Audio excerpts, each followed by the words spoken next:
Podcast Movendo-se, com Éder Monteiro.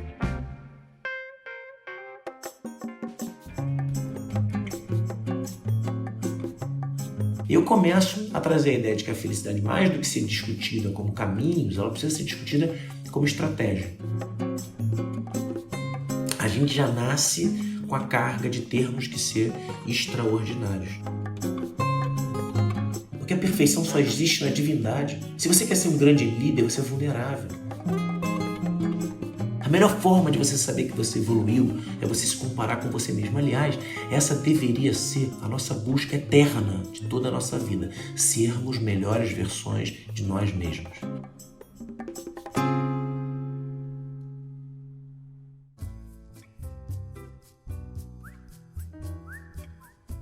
Muito bem. Começando mais um episódio do podcast Movendo-se e começando, meus queridos ouvintes, minhas queridas ouvintes, a segunda temporada. Quero começar a segunda temporada com o pé direito, assim como foi a primeira temporada. Fiquei muito feliz com todos os feedbacks que eu recebi, com todas as pessoas que foram impactadas de alguma forma com os conteúdos compartilhados nesse podcast. E tenho a honra aqui, o prazer de trazer um cara que me inspira muito. Eu falo sempre isso. Eu, para inspirar as pessoas, também procuro pessoas que me inspiram de alguma maneira, né?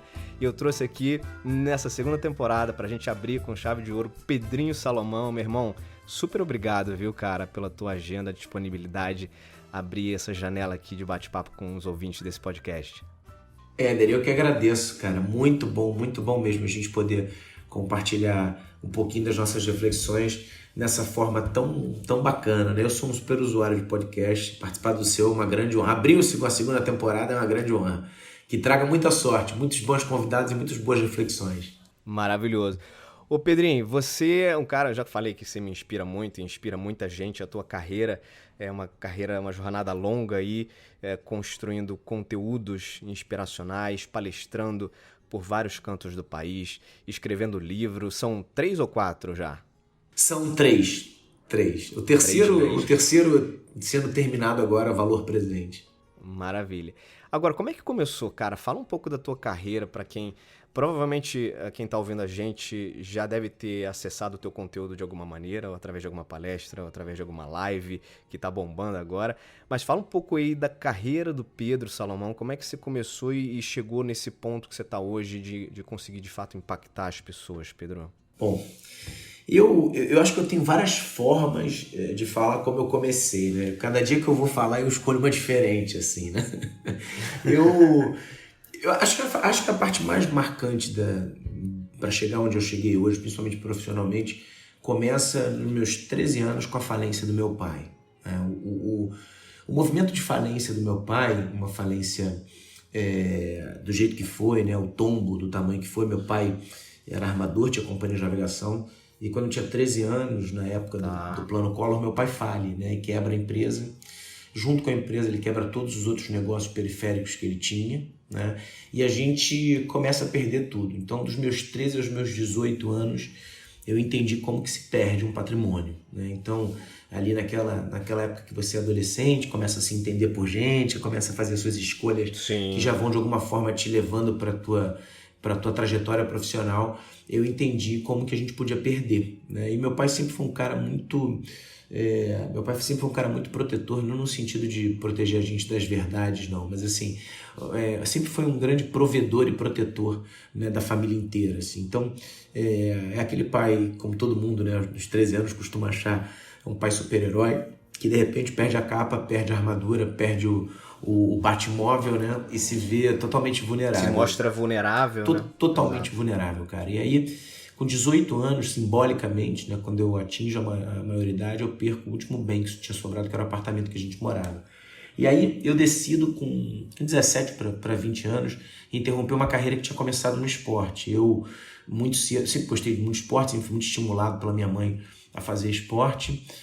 Não fui jogador de futebol, que me frustrou um pouco, né? Fui chamado para 2 testes, uma no Portuguesa e uma no Fluminense, por isso que eu não aceitei, porque se fosse no Flamengo acho que eu teria ido, mas eu fui chamado para jogar, minha mãe não deixou naquela época, aquela coisa de escola, e aí eu me dediquei à luta, né, que eu já fazia desde 7 anos, jiu-jitsu, e aí eu comecei muito novinho a dar aula, né, aí comecei a ganhar títulos, aí comecei a me destacar no esporte, E cogitei a hipótese, André, assim, de seguir essa trajetória, né? O esporte tinha muito a ver comigo, principalmente essa questão de superação, né? De dedicação, de disciplina e tal.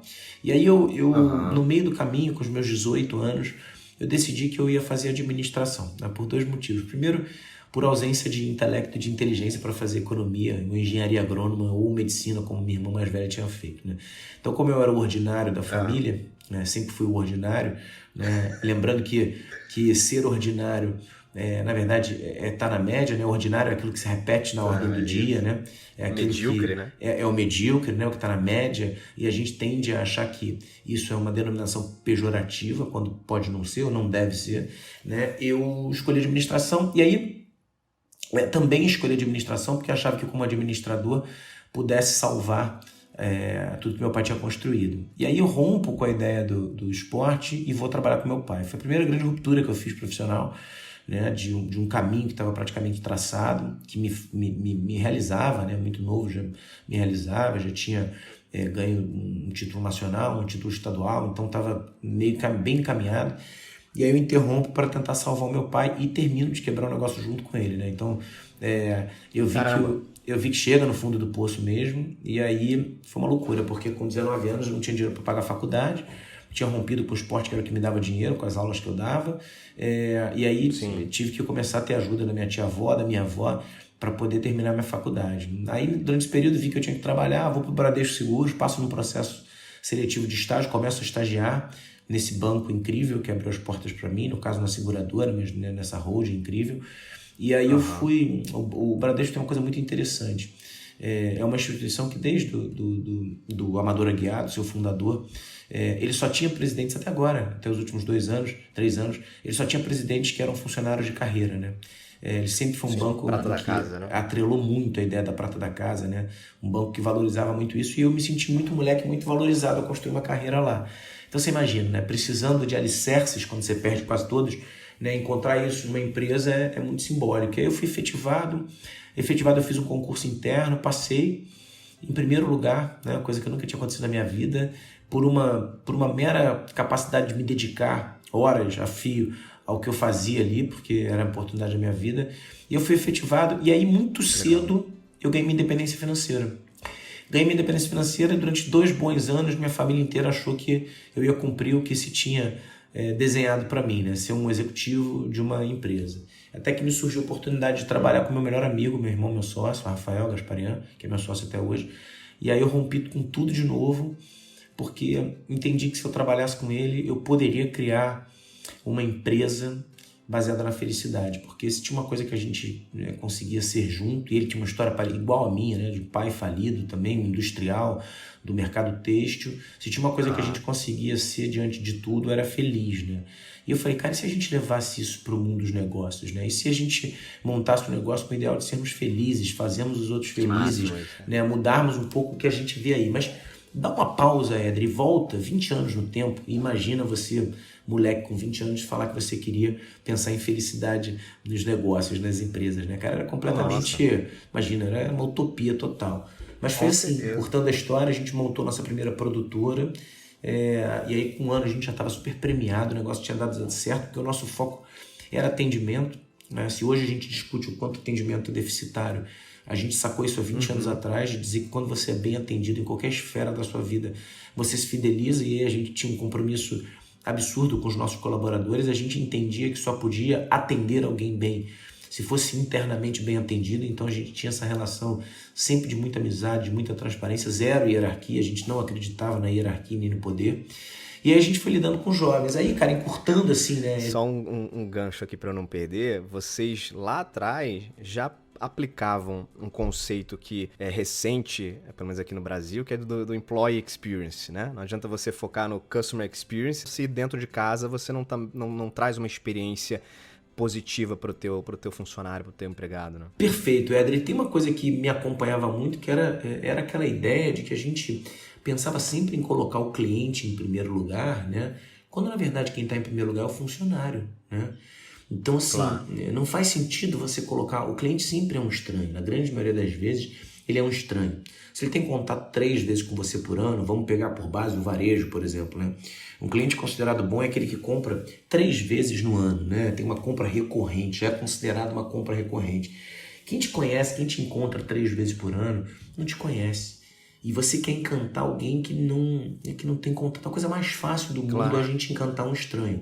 A coisa mais fácil do mundo é eu falar um monte de coisa bacana nesse podcast. Difícil é eu fazer isso todos os dias com a minha esposa, com os meus filhos, com os meus funcionários, né?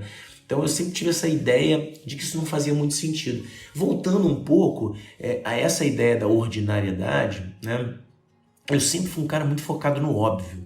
Eu não sei de onde vem isso, cara, mas eu me inquietava muito com essa ideia de todo mundo querer ser extraordinário e esquecer do óbvio, sabe? É assim, você quer fazer mudanças completamente loucas, né? Megalomaníacas no mundo, e você esquece de fazer o fácil, né, cara? O que está acessível para todo mundo.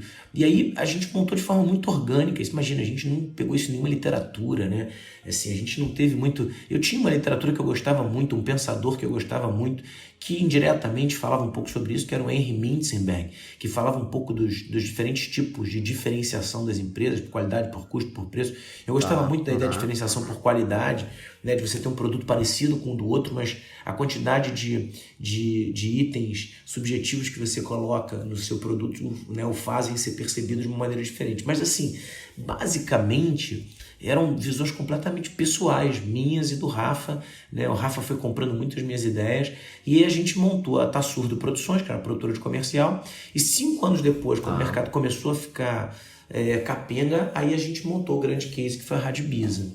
A Rádio Bisa, em 2006, surge com uma ideia de ser a primeira agência de identidade musical do planeta, né? A gente consegue construir esse conceito, rapidamente ela faz muito sucesso, e o sucesso que ela faz é revertido para convites, né, para palestrar. Aí a gente já começa a pegar, isso tem 15, 13 anos, aí a gente já começa a pegar um Rio de Janeiro começando a entrar no hall do empreendedorismo, né? E a gente fez parte dessa primeira leva de empreendedores que tiveram o Roninho da Reserva, que tiveram o Bruno Chama lá da Kindle, o Michel do Cone, né? Todos nós fomos dando a mão e meio que chegando junto quando não se esperava absolutamente nada da gente, né?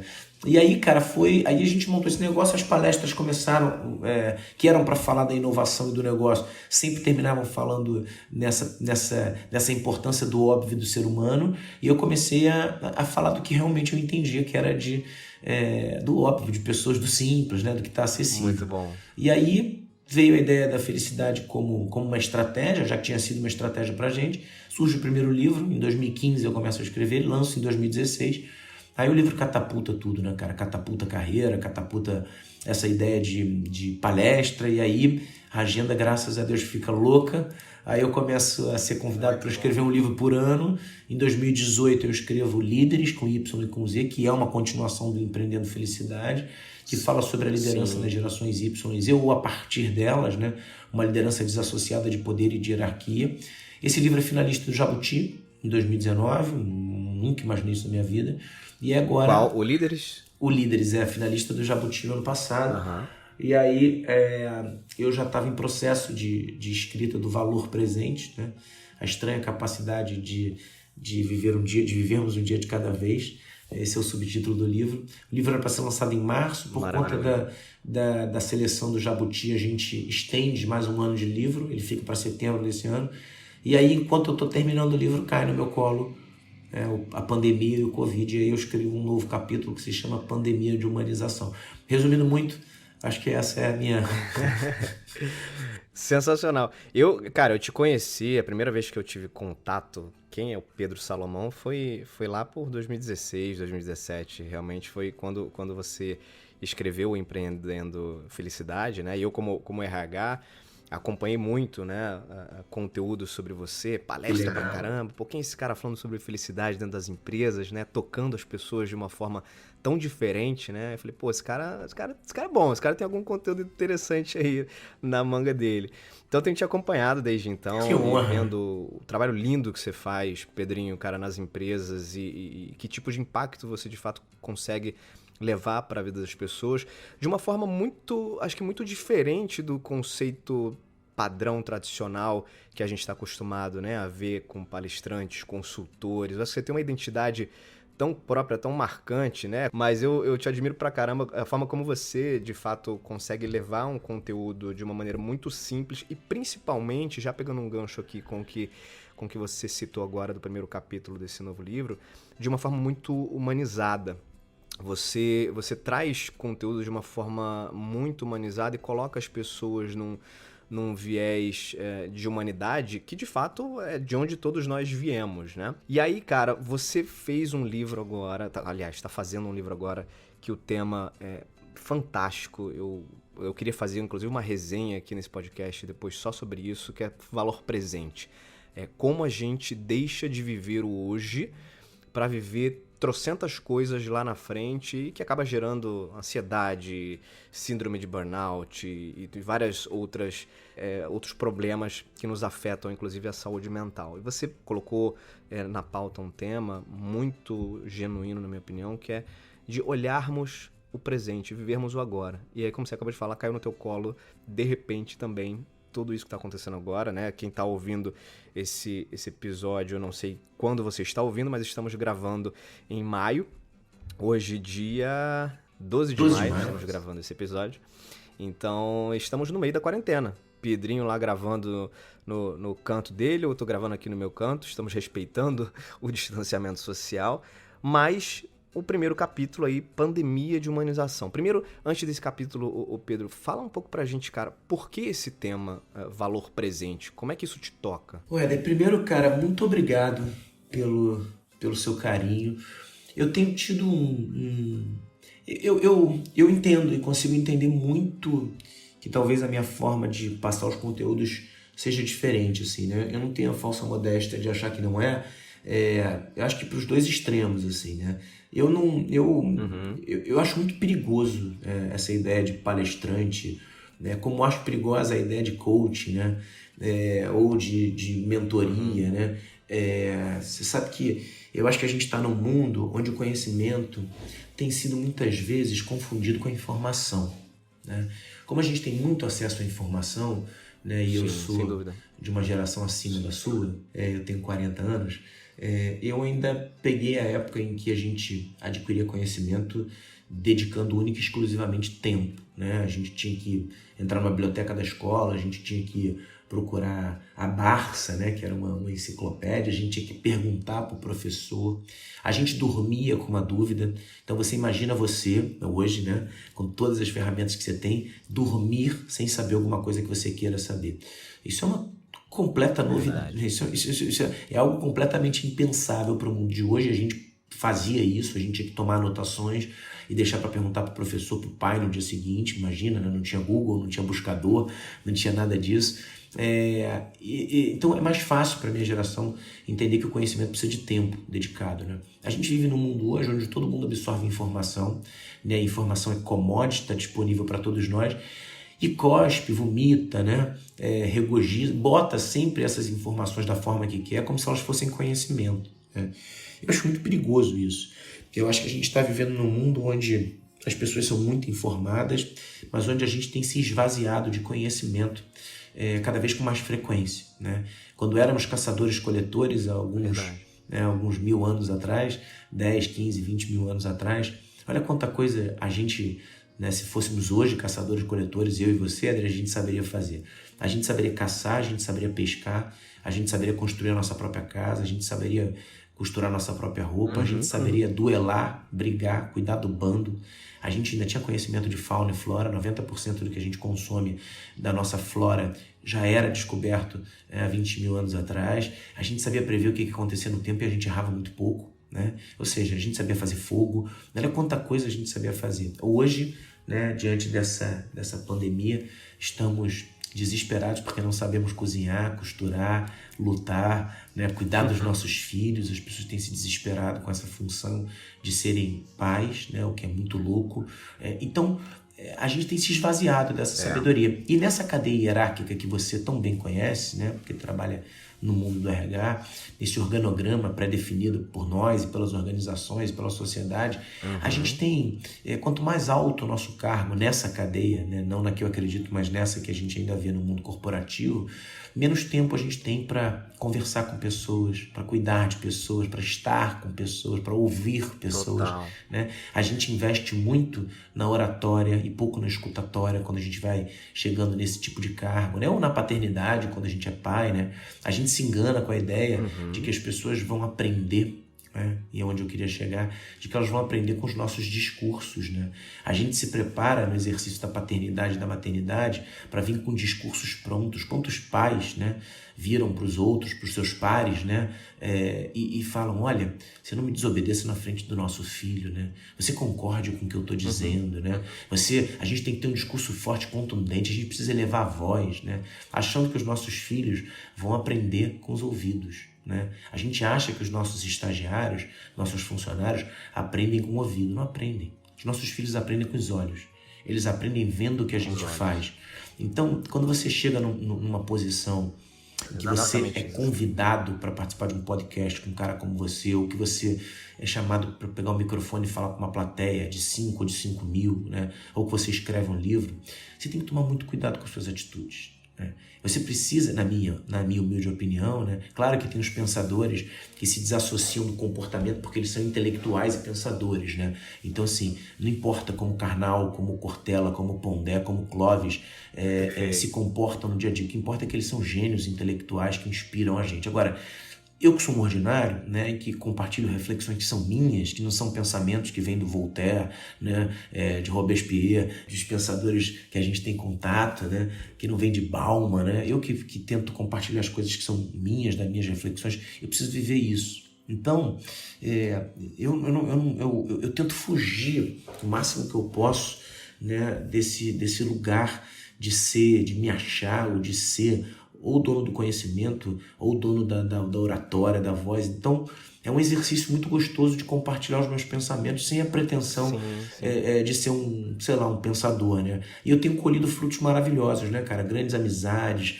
a reciprocidade das pessoas, né? O carinho de ser chamado 2, 3, 4, 10 vezes para falar para o mesmo público, né? Muitas vezes me pedem para falar o mesmo assunto, porque é aquele filme que você gosta de ver. Então, é muito gostoso isso, né, cara? E o valor presente, ele surge como um complemento da trilogia, né? Por quê?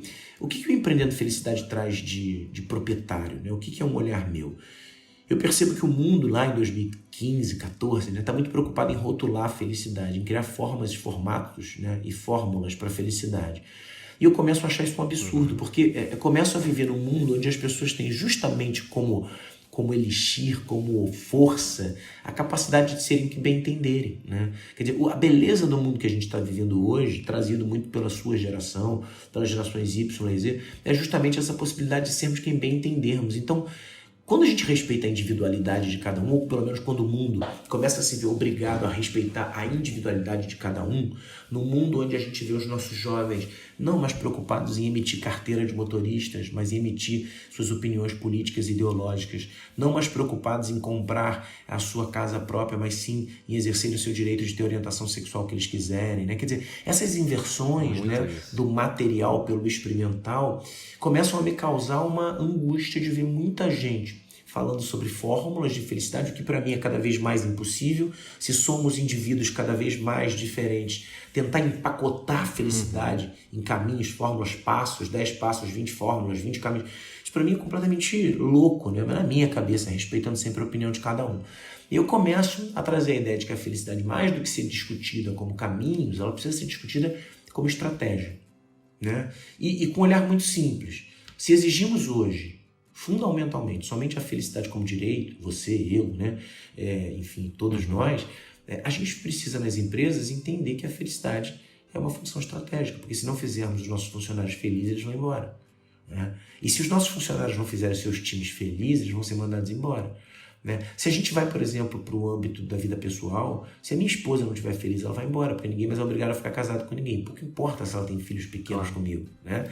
E se os nossos filhos não estiverem felizes, eles vão embora. Porque pode ser que uma criança hoje com 10 anos de idade não saia fisicamente de casa, Mas como eu falei há pouco tempo aqui no pensamento, se com 10 anos você não quiser perguntar mais nada para o seu pai, você não pergunta, né? Você tem informação em abundância sobre absolutamente tudo que você quiser, e o pai adotivo, o Google, sabe muito mais do que seu pai biológico, com toda certeza, né? Facilmente você se desconecta daquela figura paterna ali, né? Num clique você está desconectado, né? Perfeito, muito antes do que eu me desconectei, né? Do meu. Então, a gente começa a perceber, e muito, né? Essa necessidade da felicidade como estratégia. E aí o Empreendendo Felicidade, ele traz esse olhar de como pensar a felicidade é uma atitude empreendedora, inovadora, disruptiva.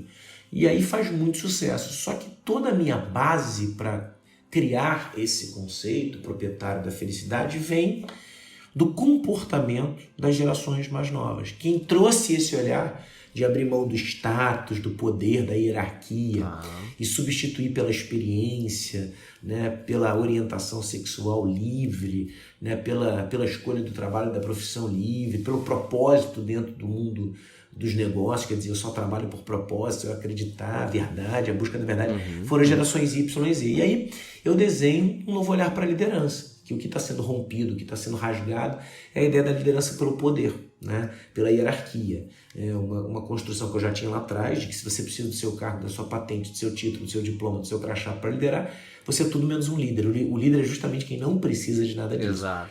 E aí faço líderes sobre um olhar da liderança como exercício. E aí reativo de novo alguns conceitos óbvios, né? Como a escutatória, né? A conversa, a preparação, a humanização, né? Que é um gancho para o terceiro livro, o amor, né? No lugar da dor, a gente tem tido uma predileção para que as pessoas aprendam através da dor, porque a gente não quer interromper e não quer participar daquele processo. A dor, ela te ensina pelo trauma, então a gente tende a replicar essa ideia de que vocês, jovens, têm que aprender através da frustração. É para que eu não tenha que contribuir com aquele aprendizado, porque ensinar pelo amor também é possível, só que exige tempo e dedicação, né? Para eu explicar para o meu filho que ele vai tomar um choque se ele botar o dedo na tomada, eu vou gastar 20, 30, 40 vezes a mesma explicação. Se ele tomar um choque de cara, ele já deixa de colocar o dedo na tomada. A única diferença é esses 30, 40 vezes que eu vou falar sobre isso, eu vou criar uma relação que vai se perpetuar para sempre. Eu vou participar daquele processo de aprendizagem dele, né?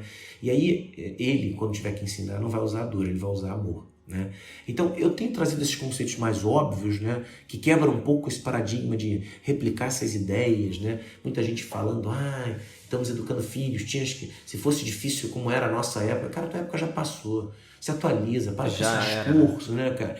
Então, assim, aí o Líderes é finalista do Jabuti, né, com essa continuação, e aí eu chego na problemática da geração mais nova.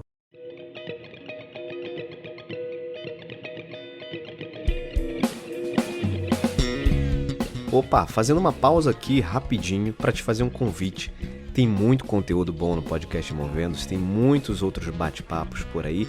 Então, se você não conhece todos os episódios disponíveis da primeira temporada, vai lá, confere. Vou indicar especialmente um que é o primeiro episódio da primeira temporada com o querido Caio Carneiro. A gente falou muito sobre carreira, sobre vivências, erros, acertos. Tem muita coisa boa no bate-papo que a gente teve. Confere lá que tá imperdível. Vamos dar sequência aqui. Agora, Pedrinho, só um comentário, cara, em cima do que você acabou de falar que eu achei excelente. Parece óbvio, todo esse foco que você colocou aí, né? Que a gente acaba levando para uma nova discussão de liderança, de perfis. Parece óbvio, mas por que é tão difícil, né, cara, a gente utilizar o óbvio como a nossa rotina? O que mais acontece é a gente se afastar do óbvio e criar uma série de outras possibilidades, né, que a gente tenta inventar e se afasta daquilo que às vezes é mais simples e mais eficaz. Cara, a pergunta é ótima, mas a resposta ela vem de quando você estava na barriga da sua mãe, né? A gente não é tratado para ser ordinário. Não existe expectativa na gente, né, em cima da gente, para que a gente seja medíocre ou mediano.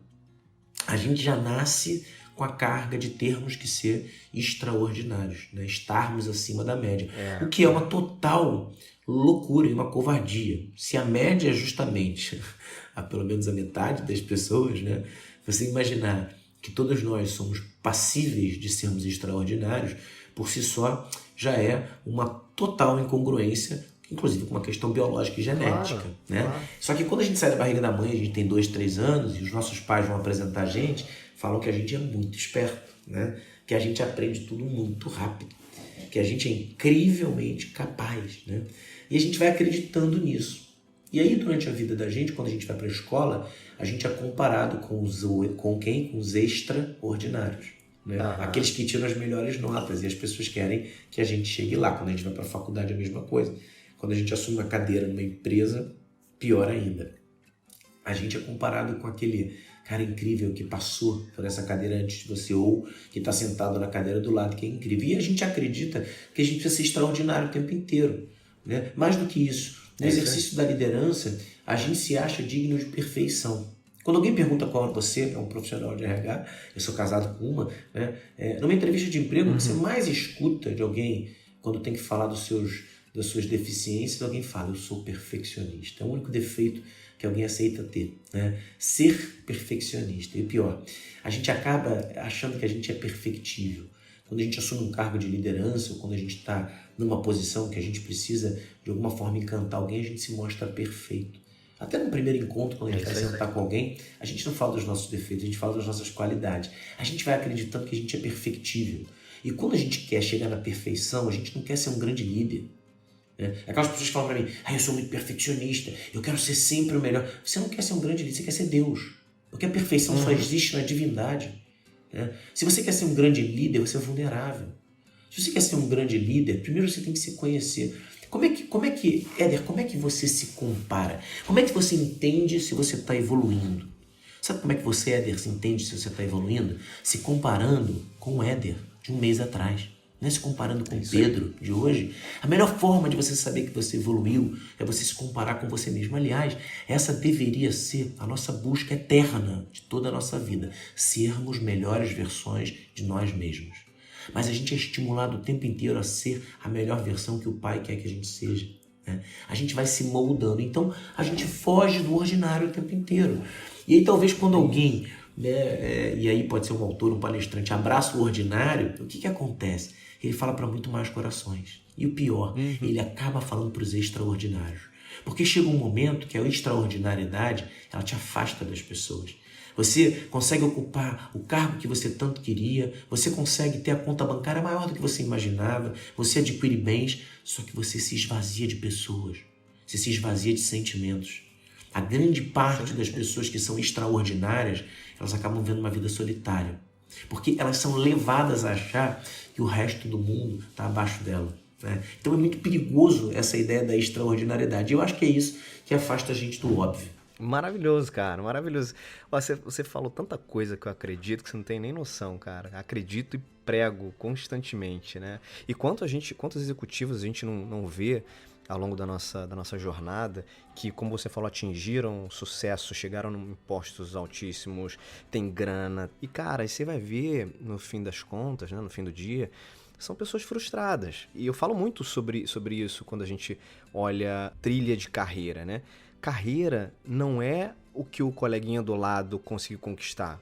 A carreira é sua, né? A sua própria maratona você vai correr.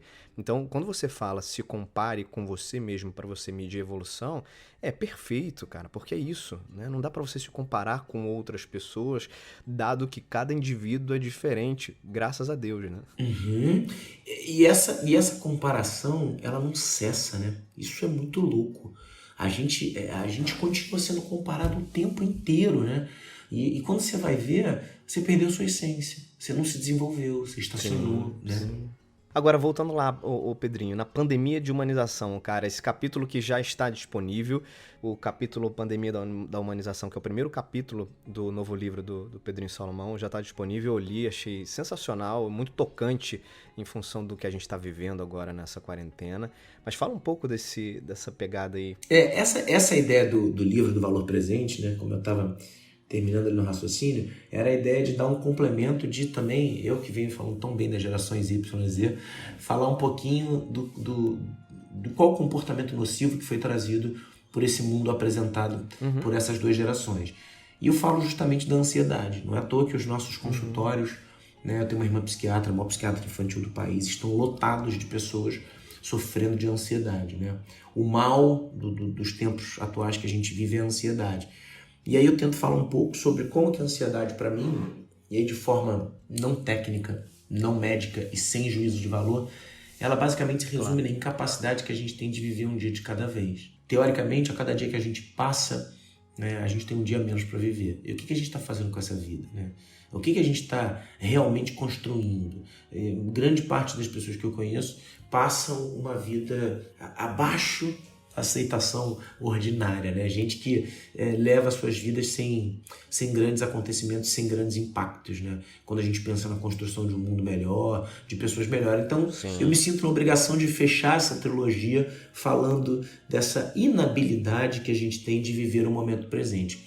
E quando eu penso nisso, eu penso que talvez o gatilho inicial de tudo isso é a forma como a gente tem vivido uma vida desumanizada, né? O quanto a gente tem negado os nossos instintos mais humanos, né? Que biologicamente, geneticamente vieram com a gente desde que somos e nos entendemos como sociedade organizada, né? Então a gente vem negando isso, a gente vem perdendo essa essência e talvez por isso a gente esteja caindo e muito nesse buraco da ansiedade. Muito legal. Você fala uma coisa que eu achei super interessante também nesse primeiro capítulo, Pedrinho, que é a gente acaba confundindo pressa com velocidade. Achei muito, muito interessante a forma como você trata esse tema e principalmente quando a gente fala de um viés de carreira, onde muita gente, até jovem, início de carreira, ou pessoas que já estão mais consolidadas em suas carreiras, muitas pessoas ficam muito ansiosas por fazer algum tipo de movimento e esquecem que não é o tempo, na verdade, que você leva para fazer o movimento, né? É o que você constrói durante essa jornada até você fazer o movimento. Então não adianta você ter pressa para mudar, né? Se você está insatisfeito, por exemplo, com a tua vida profissional hoje, se você não construir e não olhar o presente desse processo, né? O dia de hoje desse processo. Perfeito. Você tem alguns agravantes aí na história, né? Primeiro que eu acho que o que a gente tem visto, né, é que essa pressa, primeiro, ela é injustificada. Olha, a frase que eu mais escutei nos últimos anos foram das pessoas me encontrando e dizendo: ai, eu tô com uma vida muito corrida para o mundo que eu quero descer. Como eu acredito muito na força das palavras, né? Eu acho que os anjos no céu disseram amém, o mundo parou e está todo mundo morrendo de medo de descer, né? Essa é a sensação que eu tenho. Sabe por quê? Porque a pressa, essa pressa patológica, nociva, né? Essa pressa ela tem servido de bengala para a gente desconstruir relações humanas, né? E a gente tem visto isso nas mais simples formas de lidar com o outro. Quando a gente pensa na pressa, e eu tenho já me debruçado sobre esse olhar há muito tempo, né? A pressa está diretamente associada ao atrasado. O apressado, ele é atrasado. Por quê? Porque ele tem como dom fazer ou achar que o tempo não dá. Ele faz o tempo faltar. Ele acha que o relógio dele nunca está alinhado com o relógio do mundo. E quando você se torna apressado e atrasado, você desenvolve uma característica que talvez seja a pior característica para um ser humano se desenvolver, que é o egoísmo. Por quê? O atrasado, ele nunca se permite doar o bem mais precioso que ele tem, que eu tenho, que você tem na vida, que é o tempo. A maior caridade que a gente pode fazer por alguém na vida é doar o nosso tempo. Por quê? Caridade é doar o que a gente não tem. As pessoas confundem a ideia de caridade, achando que caridade é doar o que eu tenho de sobra. Isso é obrigação. Doar o que você tem de sobra é obrigação, porque está sobrando, o nome já diz. Agora, quando você tem alguma coisa que te falta e você sabe que faz falta para o outro e mesmo assim você doa, isso é caridade. E o que todos nós gostaríamos de ter mais no mundo, na vida, na semana, no dia, é o tempo. Então, o apressado, o atrasado, não consegue doar o tempo dele. Ele chega e ele sempre chega no meio da caminhada. E egoísta, ele desenvolve também a soberba, porque ele acha que vai chegar no meio do compromisso e vai pegar tudo que aconteceu. É aquele palestrante que, em vez de ele chegar e assistir o conteúdo de uma palestra, ele chega só para dar dele, e ele entra no palco e fala tudo que alguém já falou, achando que está falando um grande conteúdo. E as pessoas falam, meu Deus, mas ele já falou, já falaram sobre isso, né? Ele acha que ele está abafando, né? É aquele cara que chega na reunião e quer contar uma grande ideia quando alguém já passou pela fase das ideias, né? Essa é a característica do apressado. E por ele ser apressado, ele não enxerga beleza no processo, ele só mira no resultado. Ele tem tantas coisas para cumprir ao longo do dia que ele só mira em quando ele vai chegar nelas. Aí ele faz com que o processo seja todo feito com uma cegueira, com uma surdez, porque ele não escuta nada. Né? Ele vira um deficiente auditivo, um deficiente visual. E o pior, ele se torna mal-humorado. É uma característica do apressado não ter tempo para sorrir. E quando eu falo que a pressa precisa ser extinta da vida da gente, aliás, é o que eu mais trabalho como solução macro para a ansiedade, a gente se desfazer da pressa. Muita gente fala, agora você vai construir uma ideia de mindfulness, de meditação, de pausa, de parada, né? A solução é essa, né? Já sei, retiro. Nada disso. Nada disso, né? Primeiro porque a parada, a pausa, a restauradora, o retiro, o mindfulness, a meditação, a oração, ela pode ser muito legal para você. Ela não muda o mundo. Você achar que pensamentos positivos mudam o mundo é um engano, mas é um engano tão grande, porque o que muda o mundo não são os pensamentos positivos, são as atitudes positivas. Né? Aquelas pessoas que têm a mãozinha junta, né, do emoji das redes sociais para passar gratidão, aquelas duas abertas, sempre mãos vazias, né, para dizer que está rezando por alguém. Essa fé de mão vazia é aquela fé que não serve para nada. Né? São aquelas pessoas que rezam, oram muito, né? Praticam muito nos templos, nas mesquitas, nas sinagogas, nas igrejas, e aí quando saem na rua não conseguem dar um beijo no porteiro do prédio. Né? Em outro extremo, são aquelas pessoas que estão preocupadas com a potabilidade da água, com a emissão de carbonos, com o derretimento das calotas polares, com o desmatamento da Amazônia, né? Com adotar todos os bichos que vêm pelo caminho e que acham que tudo isso pode anular a necessidade que ela tem de dar um beijo, um abraço, um olhar para o ser humano. Muitas pessoas são preocupadas com os animais, mas são intragáveis com pessoas. Né? Você acreditar que o cão é o melhor amigo do homem é o que de pior você pode fazer para as relações humanas. O homem é o melhor amigo do homem. Né? Então, essa miopia, de novo, né, que eu acho que está muito alicerçada no óbvio, é o que faz a gente achar, né, que o oposto da pressa é, por exemplo, né, a meditação, a yoga. A gente é egoísta até nessa hora. Né? E o que eu digo que precisa substituir a pressa, né, o substituto, né, fundamental da pressa, precisa ser a velocidade. Porque a velocidade, na minha opinião, é o oposto à pressa. Né? O veloz é aquele que, ao contrário do apressado, faz o tempo sobrar. E aí ele faz caridade. Porque ele tem sempre tempo para chegar antes, para escutar o que o outro tem para dizer. Ele gosta do processo.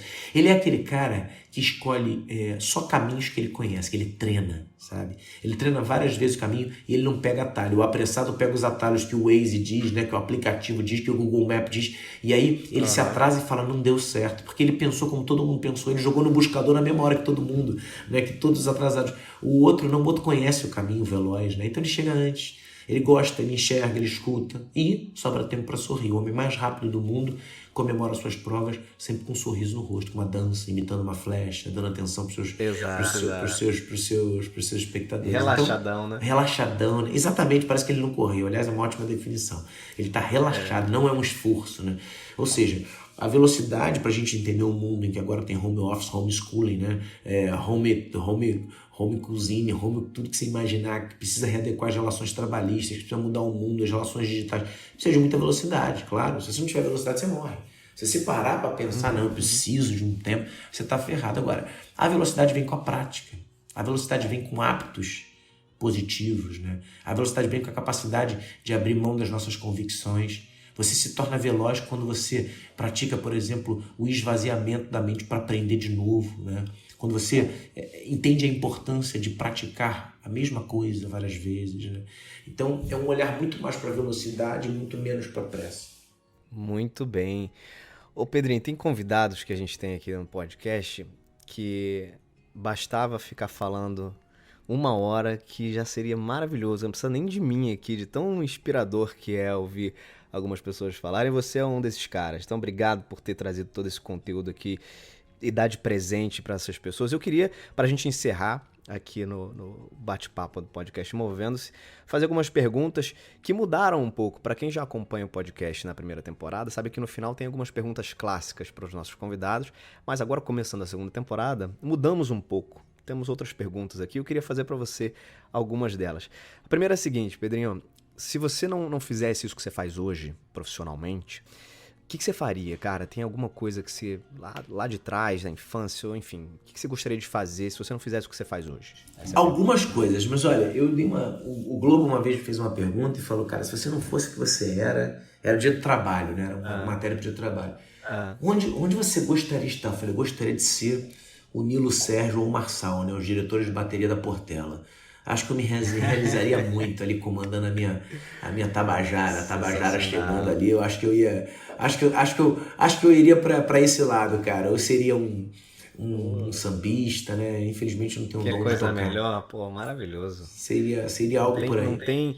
Não tem roqueiro, não tem um roqueiro que resista ao repinique de uma bateria. Não tem, irmão, não tem mesmo.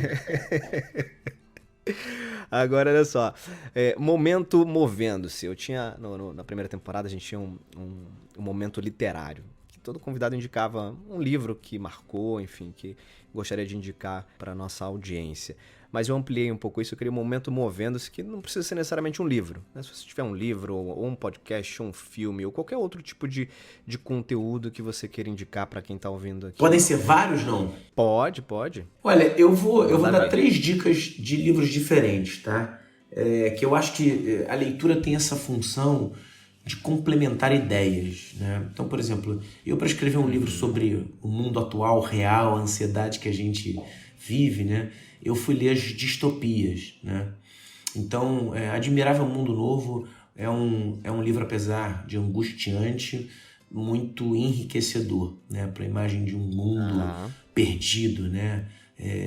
No mundo que se perde, eu que gosto tanto do óbvio, né? Assim, então, ficaria com uma distopia. Tem algumas muito boas, né? George Orwell tem o maravilhoso 1984 e a Revolução dos Bichos, né? Mas eu acho que Admirável Mundo Novo é um grande marco. Tem um autor que é um palestrante que eu adoro, assim, que eu tenho acompanhado muito, que tem feito reflexões incríveis, que é o Andrea, com A, né? Andrea Iorio. Ele escreveu um livro que se chama As 6 Competências para Surfar a Era Digital. Esse cara é incrível. O André tem conceitos, são 6 conceitos incríveis, né? Então, assim, é um cara que eu acho que dos pensadores modernos faz bastante diferença. Eu gosto dos clássicos, daqueles que servem para adultos e para crianças, né? Eu acabei de ler de novo O Pequeno Príncipe e é impressionante a riqueza que se tem nessa obra, né? Então, assim, esses 3 livros eu acho que eles são muito, muito bacanas para esse momento que a gente está vivendo. Se eu fosse te falar de um autor, né, assim, cara, ler tudo desse autor, né, eu gosto dos historiadores mais do que dos filósofos. Então, assim, Yuval Harari, com seus livros, principalmente Sapiens, muda a sua visão de mundo, né? E o querido, né, o nosso patrimônio que a gente tem, que é o Leandro Carnal, com tudo que ele escreve, assim, né? O Dilema do Porco-Espinho é genial, o Crer ou Não Crer com o Padre Fábio é muito bacana.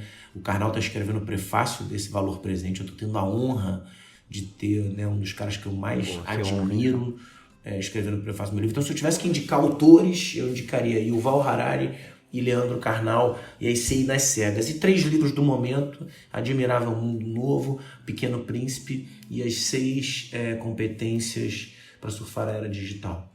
São esses livros, assim. Sabe uma coisa que eu fiz esses dias, que eu acho que também, que é dessa história de se movendo, assim, né? Da gente criar novos hábitos. Eu fiz um negócio esses dias muito interessante.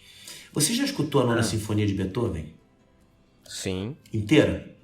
Inteira, cara, não me recordo se foi inteira, não.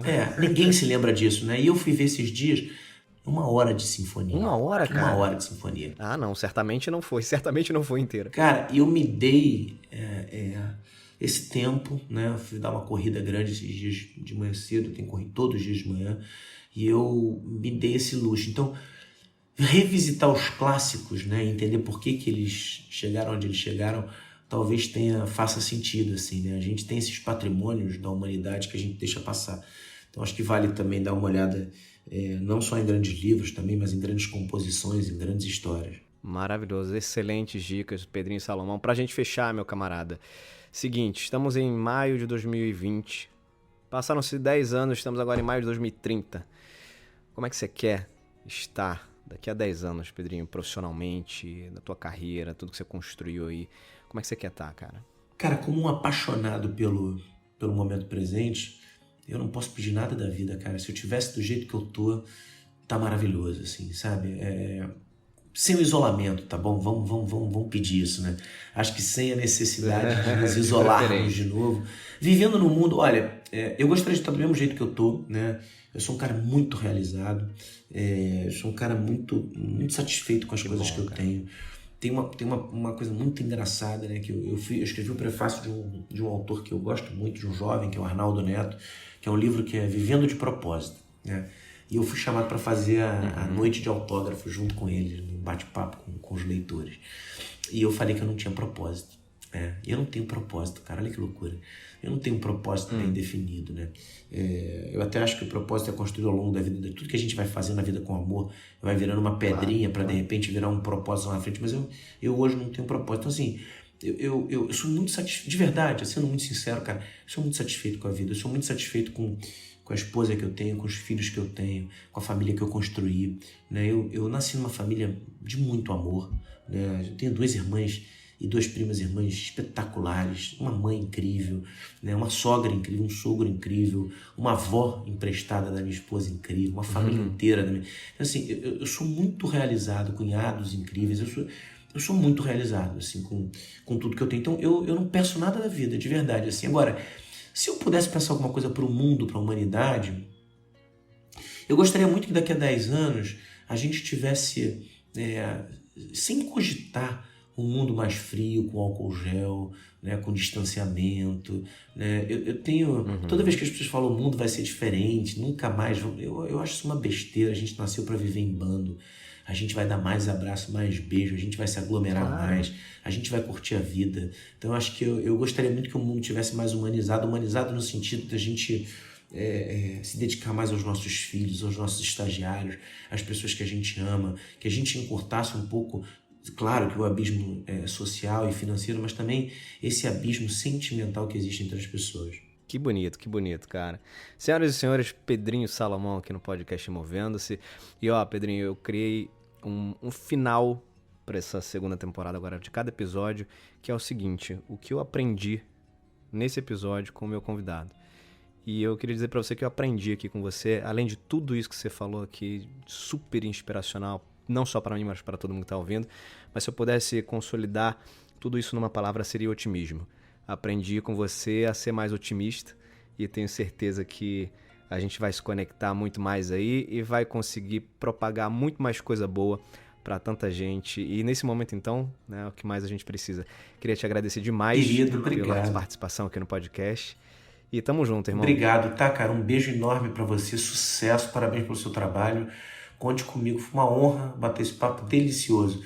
Seria melhor se fosse um do lado do outro presencialmente, mas tá valendo, tá tudo certo. Tá valendo. A gente ainda vai se encontrar. Pessoal, é isso. Primeiro episódio da segunda temporada do podcast Movendo-se.